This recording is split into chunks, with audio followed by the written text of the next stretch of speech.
Alors, selon les études, c'est les femmes qui souffrent beaucoup plus d'insomnie que les hommes. Ah, ouais. Ouais. OK. C'est comme si on a beaucoup plus de difficultés à gérer notre charge mentale. OK. Alors, on a tendance à s'en faire plus, Oui. à s'inquiéter, Ouais, c'est à vrai. se responsabiliser, à se culpabiliser.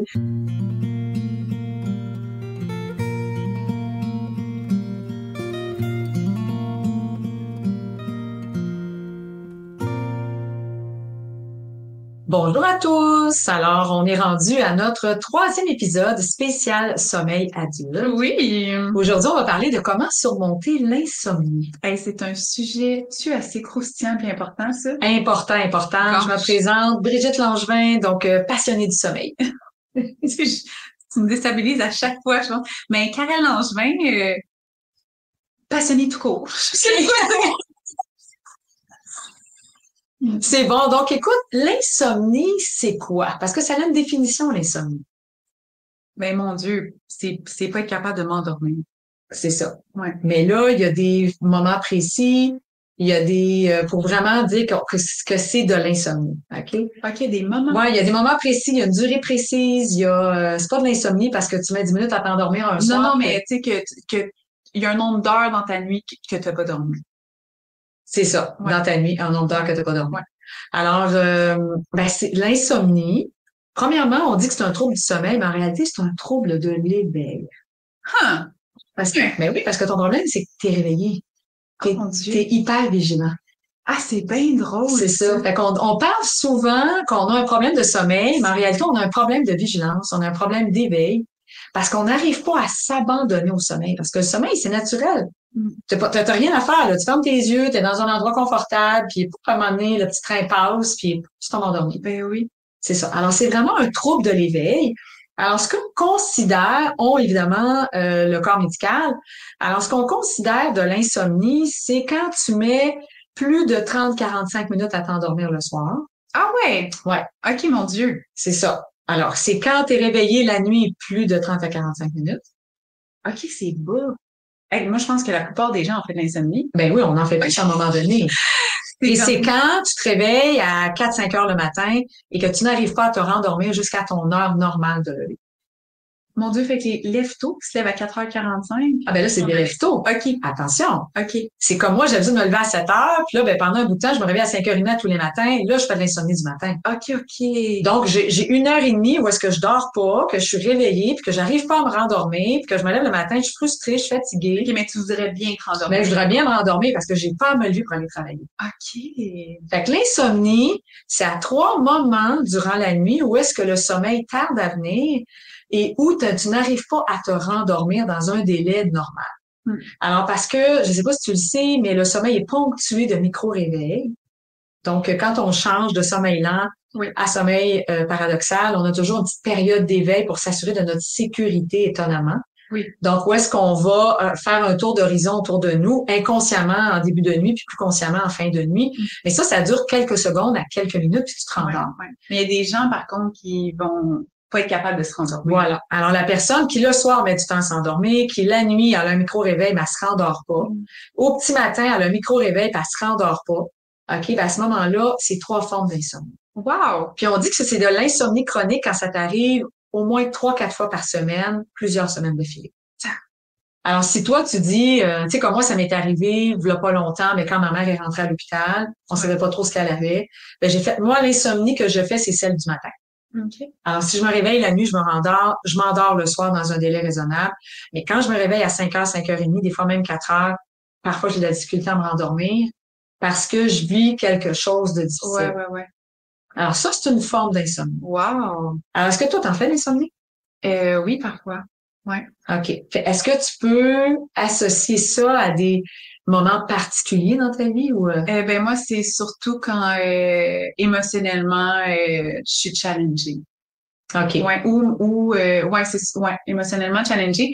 Fait que si mon stress est plus haut aussi, que je rentre le stress dans un état émotionnel, si j'ai des challenges au travail qui me stimulent émotionnellement, négativement, mettons, mais même positivement. Mais oui. Mettons là, que j'ai des gros wins pour mon entreprise ou que j'ai une effervescence de créativité. Des fois, là, je peux pas m'endormir jusqu'à minuit et demi. Puis là, ben, je note mes affaires, comme on a dit dans l'autre podcast, pour être certaine que j'oublie pas. Puis après ça, on dirait que je peux... mais oui, ouais, c'est quand les gros hauts et les gros bas. C'est ça, c'est ça. Fait que c'est des moments où est-ce qu'on a un peu plus de difficulté à s'endormir, puis on voudrait tellement dormir, tu sais, les gros rushs de travail. Ouais. Tu sais, mettons, t'es un comptable durant la période des impôts, donc il travaille beaucoup, il est plus fatigué, il y a beaucoup de clients à gérer à travers toute sa vie personnelle, sa vie familiale, sa vie sociale, prendre soin de lui aussi. Fait que là, ça fait qu'à un moment je dis un comptable, mais ça peut être une comptable. Ouais. Alors, c'est sûr que là, ça devient, à un moment donné, une charge mentale tellement grande que ça cause de l'insomnie. Mm-hmm. Alors, est-ce que les femmes sont plus susceptibles de faire de l'insomnie ou les hommes, selon toi? C'est intéressant. On dirait que je balance entre les deux pour des raisons différentes. Là, mais donne-moi donc ta perception, je trouve ça intéressant. Ben, je pense que les deux, on a... Ben, tu sais, par rapport à notre cycle menstruel, nous, les femmes, j'ai l'impression qu'on peut avoir déjà des changements. Là, ouais, c'est ça. Notre sommeil est bousculé par ça. Mais il y a aussi nos hormones, si on est un peu plus sensible à ce qui se passe à l'extérieur de nous, donc à l'intérieur de nous. Et après ça... Qui peut générer de l'insomnie de temps en temps. Puis là, après ça, ben, on a une charge parentale, mais une charge aussi des fois au travail aussi. Tu sais, maintenant, les mamans, ils vont s'occuper peut-être un peu plus des enfants, mais aussi vont travailler. Ouais. Et puis les hommes, ben s'ils sont pourvoyeurs, ben ils ont peut-être une super grosse charge au travail. Fait que je sais pas. Ouais. Alors, selon les études, c'est les femmes qui souffrent beaucoup plus d'insomnie que les hommes. Ah, ouais. Ouais. Okay. C'est comme si on a beaucoup plus de difficultés à gérer notre charge mentale. Okay. Alors, on a tendance à s'en faire plus. Oui. À s'inquiéter. Ouais, c'est vrai. À se responsabiliser, à se culpabiliser. Ouais. Ben, tu sais, ils disent que le cerveau masculin qui peut être dans un corps de femme. Ben oui. Que le cerveau masculin, il est beaucoup plus axé solution. Oui. Fait que il va moins aller dans l'émotionnel. Il va moins avoir besoin de plonger dedans, tandis que le cerveau féminin a besoin de vivre l'émotion au complet, puis de se poser toutes les questions, puis de rentrer là-dedans. Puis ça, c'est sûr que ça va causer plus d'insomnie que de trouver une solution, là. C'est sûr. Fait que là, c'est toujours le petit hamster qui part. Puis là, ben, c'est chargé d'émotions négatives. Alors, à ce moment-là, ben, les femmes, on a cette tendance-là à faire beaucoup plus d'insomnie que les hommes. C'est intéressant. Alors, puis là, ben, toi, tu posais la question tantôt avant que je trouvais une question intéressante. Le pourcentage de la population qui fait de l'insomnie. Qui fait de l'insomnie, c'est ça. Fait que j'ai pas ça sous la main, mais ce que je peux te dire, puis tu as quand même répondu à la réponse, c'est qu'à un moment donné, tout le monde dans notre vie, on va avoir un épisode d'insomnie. Ah, c'est sûr. Alors, dû à tout ça, moi, quand je me suis séparée d'Éric, je me souviens parce que c'est le plus récent, j'ai vécu de l'insomnie énormément. Mm-hmm. Contrairement à la séparation avec Sylvain, j'en ai pas vécu autant. Ah ouais. Okay. C'est ça. Mais avec, là, il y avait toute la famille. Tu sais, je veux dire, c'est ça. J'étais responsable d'une famille. J'avais pas juste moi. Puis là, ben, déménager. Alors, il y avait tellement d'éléments en jeu que j'ai fait 3 mois d'insomnie. Et moi, j'ai fait le choix parce que, tu sais, comment surmonter l'insomnie? Tu vas voir ton médecin. Mm-hmm. La première étape, c'est d'aller voir son médecin. Ah ouais. Oui. Okay. D'aller voir son médecin parce que l'insomnie est pas juste due à une charge mentale de plus. Elle est pas juste due à une difficulté émotive, à une difficulté à gérer notre stress. Ça peut être aussi un effet secondaire à la dépression. Ben ça, c'est sûr. C'est ça. Ouais. Alors, des fois, tu sais, souvent, on se dit, ben, c'est parce que je dors pas, je fais une dépression, mais souvent, c'est que tu as commencé à être dans un état dépressif. Parce que tu dormais pas bien. Non, mais c'est l'inverse. Okay. Souvent, les gens ils disent qu'ils sont en dépression parce qu'ils dorment pas bien. Okay. Mais quand tu regardes, c'est l'inverse. Ils dorment pas bien parce qu'ils sont dans un état dépressif. Ils sont dans un état dépressif, mais l'état dépressif, c'est pas la dépression. Fait que des fois que tu t'en rends pas compte. Puis là, ben, tu glisses dans un état dépressif. Là, tu te rends compte que tu fais une dépression quand ça fait des fois 3-4 mois que tu es dans un état dépressif. La poule ou l'œuf, genre. C'est ça, la poule ou l'œuf. Mais reste que c'est important quand on fait de l'insomnie régulièrement. De temps en temps. Que ça nous empêche de bien fonctionner. De bien fonctionner, puis que c'est récurrent. On devrait toujours monter l'insomnie. On devrait aller voir un médecin. OK? Qui, lui, va faire le tour, qui va pouvoir référer, qui va poser des questions sur le plan de la santé, qui va vraiment aller un petit peu plus en profondeur, en espérant qu'il ne prescrive pas de la médication tout de suite. Ouais, c'est ça. C'est ça, parce que c'est des petits éléments que tu peux revoir qui te font comprendre qu'est-ce que tu peux faire pour surmonter ton insomnie. Ouais. Sinon, d'aller consulter aussi. Oui, ouais, c'est ça. Si tu le sais que tu as un problème d'harcèlement au travail, il faut pas mettre ta tête dans le sang. Des fois, on ne sait pas ce qu'on a. C'est ça. Je veux dire aussi, là, des fois, on peut faire l'insomnie pour, plus une réaction en chaîne de trucs. Puis si on sait pas c'est quoi l'élément déclencheur, même si on va de Z à, qu'on recule, on veut quand même aller, ça c'est long jusqu'à aller jusqu'à A, là. Oui, c'est ça. C'est sûr qu'avec un psychologue, parce que c'est vrai, aller voir un médecin, aller voir un psychologue, quand on fait de l'insomnie récurrent, c'est toujours une bonne idée pour essayer de mettre en lumière c'est quoi. Oui. Puis éviter, c'est sûr que moi, j'aime mieux éviter la médication. Ouais. OK, éviter la médication. Si on en a besoin, on en a besoin. Si on peut l'éviter, mais ça prend plus de temps, plus d'efforts, puis des fois peut-être un peu plus d'argent, parce qu'on veut aller à la source. Puis quand tu vas à la source avec ton médecin, tu vas à la source avec le psychologue, tu surmontes ton insomnie puis tu es fier de toi. Ouais, des fois par contre quand c'est trop gros, je pense que c'est une belle porte d'entrée. C'est une belle porte d'entrée, c'est ça. Ouais. Pour pouvoir y aller. Alors, un autre moyen de surmonter l'insomnie qui te vient, mettons toi dans ton quotidien. Moi ça serait de pas prendre des stimulants. Tout revient aux stimulants. Ah, toi, oui, beaucoup. Oh my God. Si je prends des stimulants, je fais de l'insomnie. OK. Ouais. Fait que tu sais que toi, les stimulants, t'as pas besoin d'aller voir un médecin ou un psychologue. Ah, c'est un no-go. C'est un no-go. Fait que là, mettons comme exemple, toi, c'est quoi, là? Ça serait le café puis le sucre, en général. OK, le café puis le sucre. Puis toi, c'est combien de temps avant d'aller dormir? Ah, moi, c'est 0. Moi, j'en prends un le matin. Un café le matin? Ah, je prends un décaf et je fais de l'insomnie. Ouais. Étant dire que je suis pas capable de m'endormir aussi facilement. Ça me fait penser aux bonnes habitudes de sommeil. On n'a pas nommé le café en tant que tel, mais il y a des gens qui peuvent prendre un café avant d'aller dormir, tu sais, en soirée, puis ils vont super bien dormir. Ouais. Puis il y en a d'autres que, comme toi, puis t'es jeune, là, parce que Oui, mais moi, je pense que ça fait juste partie de mon métabolisme. C'est ça. Ça n'a pas rapport avec mon âge. J'ai l'impression que moi, ça me fait pas. C'est ça. Puis, tu sais, il y a des métabolismes qui sont très rapides. Puis, il y a des gens qui disent, je comprends pas, à 40 ans, je peux prendre 4 cafés par jour. Puis là, je suis rendue à 50. Puis là, faut aussi, j'en prends un après le repas du midi. Le métabolisme ralentit en vieillissant. Ouais. Ça peut avoir un impact. Fait que toi, tu le sais que si tu veux surmonter l'insomnie, c'est soit émotionnel. Ouais. Ou soit c'est un stimulant. Ouais, mais tu vois, si mettons quand je prends pas de stimulant, mettons, c'est plus facile pour moi de me mettre dans un état émotionnel propice à l'endormissement, même si je vis des choses difficiles. OK. Ouais.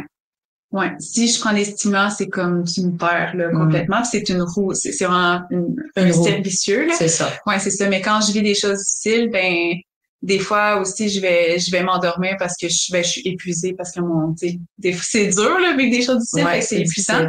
Fait que toi c'est ça. Moi, c'est ce que j'ai découvert avec le temps, puis c'est parce que je l'ai lu à quelque part, je l'ai expérimenté, c'est la régularité. Oh, ouais. Ouais. Moi, là, tu sais, quand je me suis séparée, les 3 mois, même, je fais de l'insomnie du matin. Moi, c'est l'insomnie du matin. Je m'obligeais à rester au lit jusqu'à 5. Ah, c'est ça. OK, la régularité, de l'heure du coucher et du lever. C'est ça, OK. De l'heure du coucher et du lever. Et pour moi, c'est de la magie. Oui. La constance fait de la magie pour pas mal d'affaires. Pas mal d'affaires, mais là-dedans aussi. C'est sûr que là, j'ai vu un psychologue, j'en ai parlé, puis des fois, je vois pas de psychologue nécessairement. Mais au-delà de ça, la régularité, par un moment donné, j'ai été dormir en laboratoire du sommeil pendant, c'est-à-dire, j'ai fait un test en laboratoire du sommeil, puis j'avais une montre, une ActiWatch, qui captait mes ondes électriques pendant que je dormais, et je devais être régulière pendant 3 semaines de temps. Je me couchais à la même heure 7 jours sur 7 et me levais à la même heure 7 jours sur 7. Puis là, je faisais pas d'insomnie, j'avais une belle qualité de sommeil. C'est incroyable comment je pétais le feu durant la journée. Ah ouais! Juste parce que je me levais, je me couchais à la même heure tout le temps. Oh my God, je vais tellement tester ça. Tester ça. C'est ça. Faut vraiment expérimenter. Ouais. Puis j'ai de la misère à le maintenir, là. Tu sais, j'aimerais ça, moi, le maintenir tout le temps, mais des fois, je travaille le soir, puis j'ai à voyager, donc je me couche plus tard. Puis il y a un prêt à payer, là. Tu sais, le lendemain matin, je suis un peu plus fatiguée. Ouais. Mais quand, mettons, j'ai en vacances, là, j'ai cette opportunité-là, moi, je suis quelqu'un qui va être régulière en vacances. OK. Et je sais que des fois, ça fait suer d'autres personnes, parce que là, t'es en vacances, là, profite-en, là. Te coucher plus tard. Plus tard, là, tu sais, fait que non, puis je vais vraiment faire en sorte d'avoir la même heure de coucher, la même heure de lever à 10-15 minutes près. OK, mais est-ce que, mettons, mettons, dans ta vie normale, là, tu te couches à 10 heures puis tu te lèves à 6 heures. Mm-hmm. Est-ce qu'en vacances, tu pourrais te coucher à minuit puis te lever à 8 heures? Ah, ça marche. Tu le fais de façon régulière? Oh, ça marche non, pas. OK. Parce que je suis une fille du matin. Ah, c'est ça, OK. C'est ça. Alors, moi, je suis considérée comme une fille du matin. Fait que là, t'as des gens qui sont des oiseaux de nuit. Puis t'as là-dedans des gens qui sont un petit peu des deux côtés. Ouais. Alors, moi, je suis une fille du matin. Donc, je suis une couche tôt, lève tôt. Mm-hmm. OK? Mais t'as des couches tard, lève tard. T'as des couches tard, lève tôt. T'as des couches tard, lève tôt. Ça, c'est tellement chanceux. C'est ça. Ça, c'est des couches tôt qu'on dit. Ouais, mais t'étais comme ça, mais sans quand oui, c'est ça. Maintenant, je suis plus capable. Mm-hmm. Alors, mon corps exige un minimum d'heures. Et sans doute parce que c'est en vieillissant aussi. Oui, là. C'est ça, c'est normal. Puis donc, toute douce. Non, mais c'est vrai, c'est ça. Alors, mais à un moment donné, j'étais une couche tard, lève tôt, puis j'étais fonctionnelle toute la journée. Aujourd'hui, je serais plus fonctionnelle. C'était une machine. C'est ça, c'était. Ouais, c'était. Ben encore, je trouve qu'à ton âge, oui, t'as quand même beaucoup d'énergie encore, comparativement à d'autres personnes de mon âge, mais je fais attention. Ouais, c'est pas gratuit, là. Tu sais, je veux dire, je vais dormir avec un petit creux, puis je prends pas de stimulant, puis je prends pas de café, je prends pas de liqueur. Je prends rarement d'alcool. Je prends rarement de l'alcool, j'ai un horaire régulier, je suis plate, là. Mm-hmm. J'ai une vie plate, en apparence, mais j'ai tellement un bon sommeil. Ouais. J'ai le goût de dire, là, moi j'ai lu ça quelque part, sais-tu la meilleure crème pour maintenir une peau jeune chez la femme? Le sommeil! Oui! Il n'y a pas de crème! Pour vrai, c'est tellement... Ça fait tellement de sens. Ça fait tellement de sens. Le sommeil. Uh-huh. Écoute, moi, j'ai vu quelqu'un récemment, hier, que je nommerai pas, parce que j'ai peur qu'elle écoute le balado. Mais quand je l'ai vue, là, puis dans la conversation, j'ai demandé quel âge qu'elle avait, parce que je sais qu'on a une différence, elle a 45 ans, là. Sa peau est tellement abîmée, là. Mon Dieu. Sa peau est tellement abîmée, puis je dis, c'est-tu une valeur? Puis elle dort pas bien, elle a jamais bien dormi, ça a toujours été. C'est une professionnelle, là, que je vois pour, quelque chose, puis là, je me dis, c'est-tu dommage? Ça fait 2 ans que je l'ai pas vue, puis elle a pris un coup de vieux. Parce qu'elle dort pas bien. Parce qu'elle dort pas bien, puis que tu vois ça sur sa peau. Ben oui, c'est normal. Sur sa peau.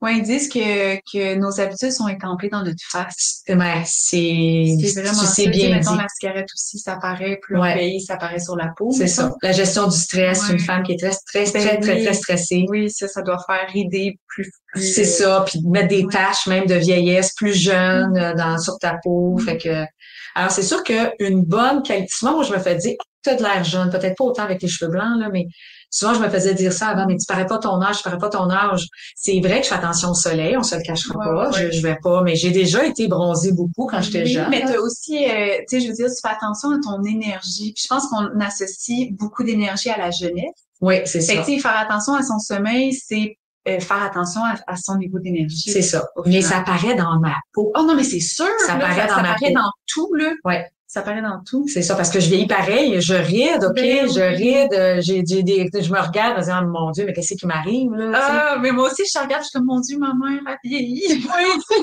c'est ça. Tu sais, il y a des éléments que tu ne peux pas cacher, mais quand je regarde la qualité de ma peau, je suis surprise de voir comment j'ai une belle peau, mais je dors, c'est ça. Tu sais, je peux pas empêcher le processus de vieillissement, mais je peux le diminuer, je peux le retarder si on veut, légèrement, là, OK?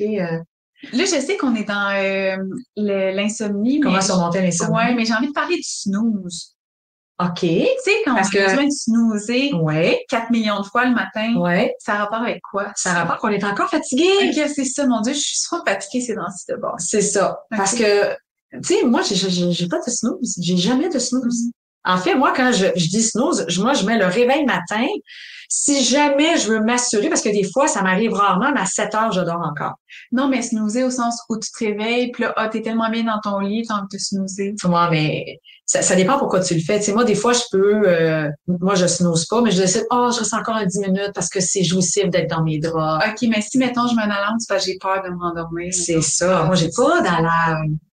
Alors, la personne qui snooze, puis qui snooze, puis qui snooze, ben, est en train de dire, je suis fatiguée. Alors, si là, c'est pas de l'insomnie, c'est une trop grande fatigue, mais c'est parce que ça peut devenir de l'insomnie, là. À un moment donné, plus t'es fatigué, moins t'arrives à bien dormir. Moins t'arrives à bien t'endormir aussi, tu penses? Ben, les trois. C'est soit c'est à l'endormissement, c'est durant la nuit, c'est soit c'est au petit matin. Alors, on a des formes d'insomnie différentes selon les individus.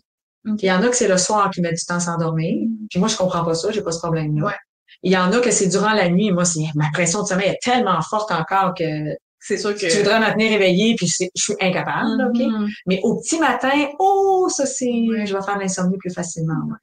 Ça a tout le temps été comme ça, j'ai l'impression. Là. Je me rappelle d'un moment donné où ben là, t'en as parlé que tu forçais, mais c'était pas par rapport c'était pas dans le temps d'Éric, mais où tu t'es dit, OK, non, maintenant, même si je me réveille à 6 heures, je vais quand même me lever à 7 heures. Oui, parce qu'à un moment donné, j'ai fait de l'insomnie du petit matin qui durait trop longtemps. Ah, c'est ça. Alors, c'est devenu un mode de vie où est-ce que avant 7 heures, été comme hiver, à moins d'exception, je me lève pas. Je peux être réveillée, puis être réveillée les yeux fermés. Ne pas regarder le cadran, c'est du repos passif, tu stresses pas. Ah, c'est tellement le fun. C'est jouissif, tu profites d'un temps d'arrêt. Tu dis, ben, mais il y en a qui forcent le sommeil. Puis quand tu forces le sommeil, on appelle ça une anxiété de performance, tu ne dors pas. Ah, c'est sûr. Ça amène l'insomnie. Tu sais, il y a des gens qui disent, moi, je fais de l'insomnie parce que je veux dormir. C'est le meilleur moyen de ne pas dormir. Parce que je sais qu'il faut que je me lève demain matin parce que j'ai ça à faire durant ma journée, puis il faut que j'aille de l'énergie parce que ça va être une grosse journée. Puis là, oh mon Dieu, pourquoi je m'endors pas? Puis là, c'est une roue sans fin. Une roue sans fin. Puis là, ben là, tu commences à faire de l'anxiété parce que ça en est un élément qui fait que tu fais de l'insomnie. Okay. Alors, tu fais de l'insomnie parce que tu te mets de la pression pour dormir. Alors, tu as beau avoir la régularité. Même tu dis, oui, mais là, je me couche, Brigitte, à la même heure, je me lève à la même heure, je regarde pas mon cadran, je mange bien, je prends pas d'alcool, je bois de l'eau, je vais au soleil. Mais je mets de la pression sur mon sommeil, tu gâches tout. Wow. Tu gâches tout. OK. Le sommeil, il faut que tu lui foutres. Tu lui fous la paix. Ouais. Mais dans le fond aussi, quand tu tombes en mode parasympathique, ben, tu lui fous la paix. C'est ça. C'est quand t'es en anxiété de performance de vouloir t'endormir. C'est vraiment très bizarre à dire, anxiété de performance et sommeil ensemble. Et sommeil, ça va pas très bien. Ça va pas ensemble, quand même, c'est ça. Mais t'es en mode sympathique quand même.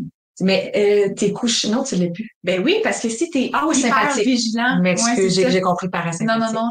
T'es en mode sympathique, ou tu dis, mais il faut que je dorme, il faut que je dorme. Je dors pas encore. Tu restes en mode sympathique. Tu restes en mode sympathique et c'est impossible de tomber endormi. En mode sympathique. Mais c'est ça. Il y a personne qui tombe endormi. Fait qu'il faut peut-être soit sur le système nerveux, on parle du système nerveux quand on dit sympathique et parasympathique. Alors, faut que tu tombes sur le parasympathique. C'est lui qui gère le sommeil. Il faut être moins sympathique, se foutre la paix. C'est ça le premier secret que j'ai donné dans le premier épisode. Ça prend la paix de l'esprit, la paix du corps, puis la paix du cœur. Alors, tu te fous la paix dans ta tête, tu te fous la paix dans tes relations, tu te fous la paix sur ton corps aussi, là, OK? Évidemment, t'es pas malade, là. Quand t'es malade, c'est autre chose. Et qu'est-ce qu'on fait? On se dit, c'est pas grave. Ouais, c'est pas grave. C'est pas grave. Moi, il y a quelqu'un qui me dit un jour. C'est facile à, ben, ça marche pas à ressentir, là. Ça marche pas la première fois. Ouais. Mais moi, aujourd'hui, ça fonctionne. Ouais. C'est pas grave. C'est pas grave. Parce que, sais-tu quoi? Quelqu'un me l'a dit un jour, c'est pas moi qui l'ai inventé. Il y a une autre nuit qui s'en vient. Oui, ça, c'est vrai. Il y a toujours une autre nuit qui s'en vient. Alors, c'est pas grave. Je vais pouvoir me reposer plus tard. Alors, il faut déjouer son cerveau. Un petit peu comme moi, j'ai une rage de sucre, là. Je dis à mon cerveau, on n'en prend pas là, mais comme dessert à soir, on en prend. Ouais, c'est ça. Puis là, arrive le dessert, puis là, j'en prends pas. Mais demain matin, je vais en prendre. Au déjeuner, je me fais des crêpes. Là, ça me tente plus de manger des crêpes. Oui, mais là, j'ai une rage de sucre plus tard. Puis finalement, j'ai pas mangé de sucre. Ouais. Ou, mettons, de penser, mettons, je suis pas capable de m'endormir, ben, de faire comme, OK, demain, avant 15 heures, tu as dit la power nap? Ouais. Demain, à mon lunch, je vais me claquer une power nap. C'est ça. Je vais aller dans mon auto, si je peux pas faire ça au bureau, en espérant qu'il fasse pas froid. Ou même, moi, j'allais même dans la salle de bain. Ah ouais? Oui! J'allais m'asseoir sur le bol de toilette fermé, puis je m'accotais la tête sur un côté. Et je faisais un petit power nap de 10 minutes parce que, mettons, j'étais aux études avant que je laisse la ville. Puis que là, j'avais des examens, beaucoup de travaux à remettre. Fait que là, j'étais fatiguée. Puis là, ben, j'avais une famille, j'avais un conjoint. Fait que là, j'étais vraiment fatiguée. Puis même des fois, avant d'arriver à la maison, parce que parce que faut faire attention, quand tu fais de l'insomnie, ça crée de la fatigue qu'on a tendance à vouloir siester. Ouais. OK? Puis là, si tu siestes trop, tu nourris.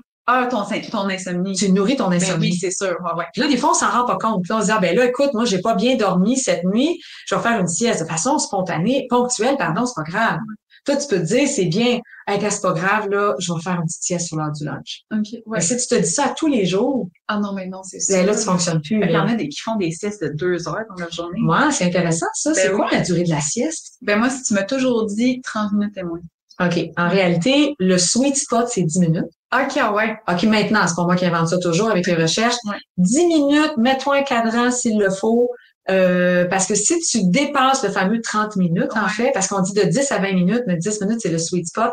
Si tu dépasses 30 minutes, ben, tu tombes en sommeil profond. Ouais, et là, tu te lèves, à un moment donné, t'es poqué parce que t'as trop dormi. Mais tu vois, ça, c'est drôle. Maintenant, mon corps est habitué. Souvent, moi, je me mets une alarme de 29 minutes. Puis, je me réveille tout le temps avant mon alarme. Voilà. Mais genre de 2 minutes, là, c'est ça. Parce que mon corps, il est habitué, OK, oui, on fait juste une sieste, puis on se lève. C'est ça. Ouais. Fait que ça, c'est intéressant. Une fois, parce que ça se pratique, la sieste. Ah ouais. Alors, quand tu as une dette de sommeil, pas de l'insomnie chronique, pas de l'insomnie point, je devrais dire. Alors, quand tu as une dette de sommeil, ça devient intéressant. Ou est-ce que des fois, moi, je peux faire 3 siestes dans la journée. Puis tout comme toi, moi, c'est dans mon auto que je fais le plus de siestes. Ouais. Moi, c'est 10 minutes. Toi, c'est 10 minutes. 10 minutes, puis j'ai comme quelqu'un qui me branche le bras.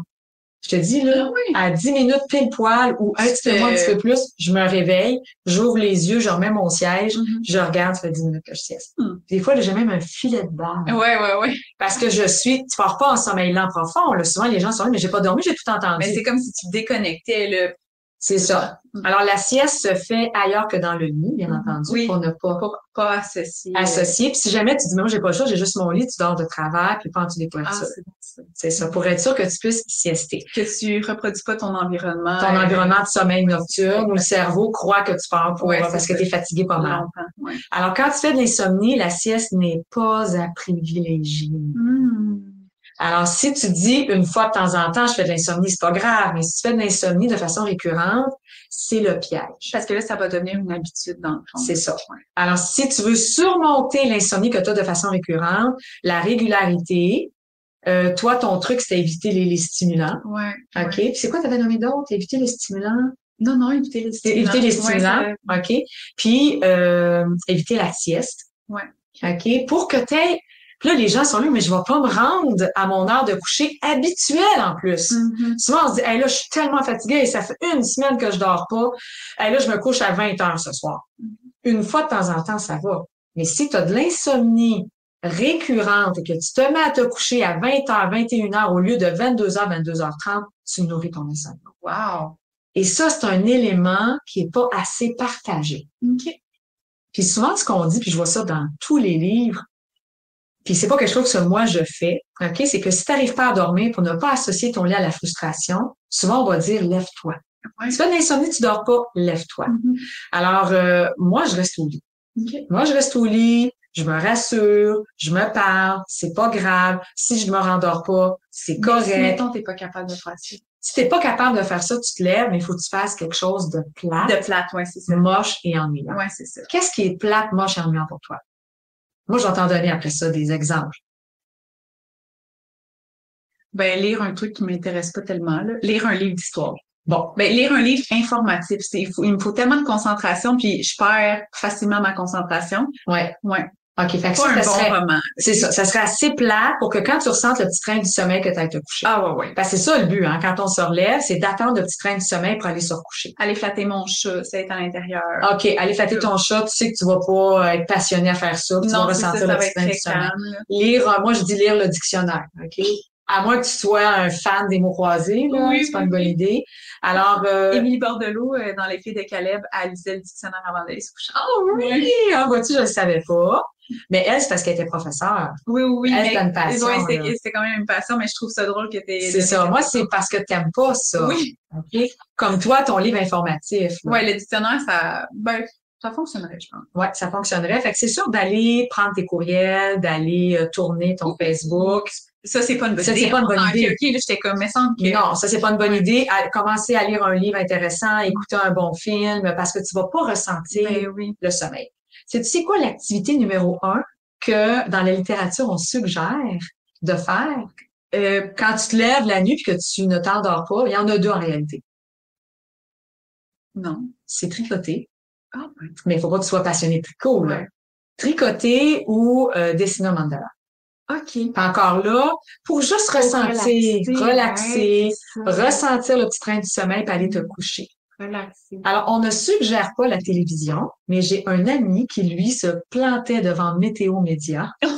Alors, c'est la météo en boucle. Ah, c'est pas pire. OK? Et quand il ressentait son petit train du sommeil, puis il allait se coucher. OK. Alors, faut trouver, tu sais, tu dis là, je suis enragée, je suis frustrée, je fais de l'insomnie, je me couche à la régulière, j'ai des bonnes habitudes de sommeil, je suis en maîtrise de mes stress, OK? Et là, ben, je suis en anxiété de performance. Parce que je veux dormir, je veux dormir, je veux dormir, je veux dormir.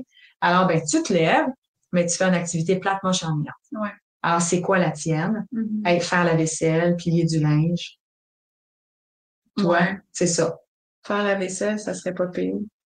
C'est sûr que là, si tu réveilles la maisonnée, c'est pas une bonne idée, mais plier du linge, ça fait pas de bruit. Ouais. Mais il faut pas que tu fasses quelque chose qui t'intéresse. Généralement, plier du linge. Et qui te stimule. Qui te stimule, c'est ça. Ouais. Plier du linge, c'est pas stimulant. Ouais.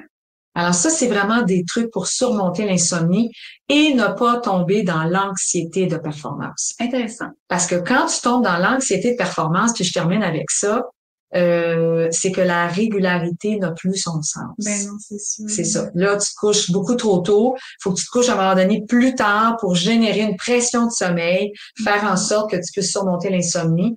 Et là, l'insomnie de l'endormissement initial ou de la nuit au petit matin. Puis là, c'est toute une stratégie avec laquelle je peux accompagner des gens. Une fois qu'on a surmonté tous nos petits défis. Ben oui. On me dit, j'ai surmonté tous mes petits défis. Là, je suis pris dans l'anxiété de performance. Je veux trop dormir. Peux-tu m'aider à surmonter ça? C'est un petit travail sur 3 semaines, puis c'est possible d'y arriver. Alors, il y a des moyens de pouvoir faire ça si on a tout expérimenté ce dont on a parlé. That's it. On a fait le tour, ouais. Alors, on se dit à la semaine prochaine? Oui. Parfait. Bye bye. C'était Brigitte Langevin, experte en éducation au sommeil. Si tu as le goût d'en apprendre plus, je t'invite à visiter mon site à brigittelangevin.com. Puis si vraiment tu as le goût que le sommeil, ce soit pas toujours sur un coup de dé et que ça fonctionne, ben j'ai une formation, Les Amis du Dodo. Clique sur le lien plus bas, tu vas en apprendre plus. C'était Karel Langevin, coach PNL. Tu peux aussi aller visiter mon site web karellangevin.com. Si ça pique ta curiosité, j'ai créé une merveilleuse formation, la PNL au service de l'enfant. Clique sur le lien juste en dessous si tu veux en savoir plus.